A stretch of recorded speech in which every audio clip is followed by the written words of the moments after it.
قرآن مجید کی کس صورت میں مکھیوں کا ذکر آیا ہے؟ آپ کے آپشن یہ: اے سورہ واقعہ، بی سورہ حج، سی سورہ انفال یا ڈی سورہ یاسین۔ آپ کا وقت شروع ہوتا ہے اب۔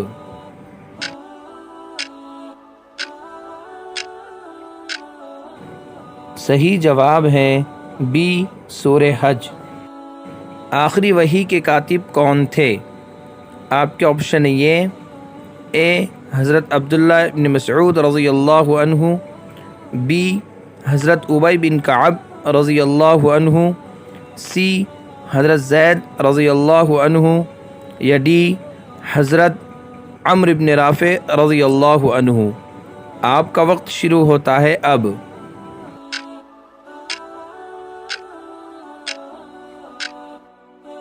صحیح جواب ہے بی حضرت ابی بن کعب رضی اللہ عنہ۔ حضرت حفصہ رضی اللہ عنہا نے کس سے قرآن مجید لکھوایا تھا؟ آپ کے آپشن یہ: اے حضرت زید رضی اللہ عنہ، بی حضرت عبداللہ ابن مسعود رضی اللہ عنہ، سی حضرت عمرو بن رافع رضی اللہ عنہ یا ڈی حضرت ابن عمر رضی اللہ عنہ۔ آپ کا وقت شروع ہوتا ہے اب۔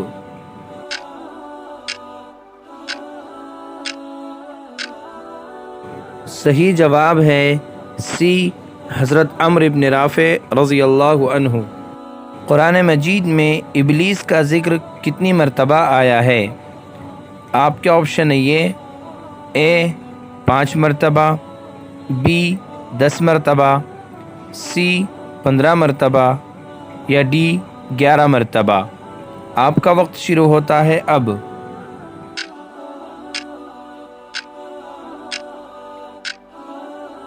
صحیح جواب ہے ڈی 11 مرتبہ۔ قرآن مجید میں ابو لہب کا ذکر کتنی مرتبہ آیا ہے؟ آپ کے آپشن یہ: اے 1 مرتبہ، بی 2 مرتبہ، سی 3 مرتبہ یا ڈی 4 مرتبہ۔ آپ کا وقت شروع ہوتا ہے اب۔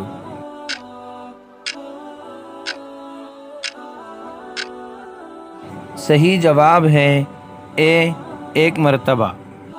اردو زبان میں قرآن مجید کا ترجمہ سب سے پہلے کس نے کیا؟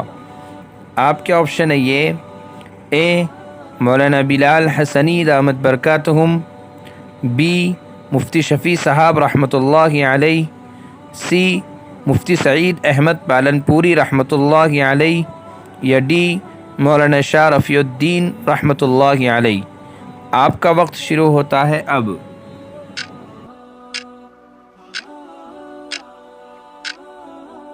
صحیح جواب ہے ڈی مولانا شاہ رفیع الدین رحمۃ اللہ علیہ۔ وحی کی کتابت کی سعادت سب سے پہلے کس کو حاصل ہوئی؟ آپ کے آپشن یہ: اے حضرت خالد بن سعید بن عاص، بی حضرت زید رضی اللہ عنہ، سی عبداللہ ابن مسعود رضی اللہ عنہ یا ڈی عبداللہ ابن عمر رضی اللہ عنہ۔ آپ کا وقت شروع ہوتا ہے اب۔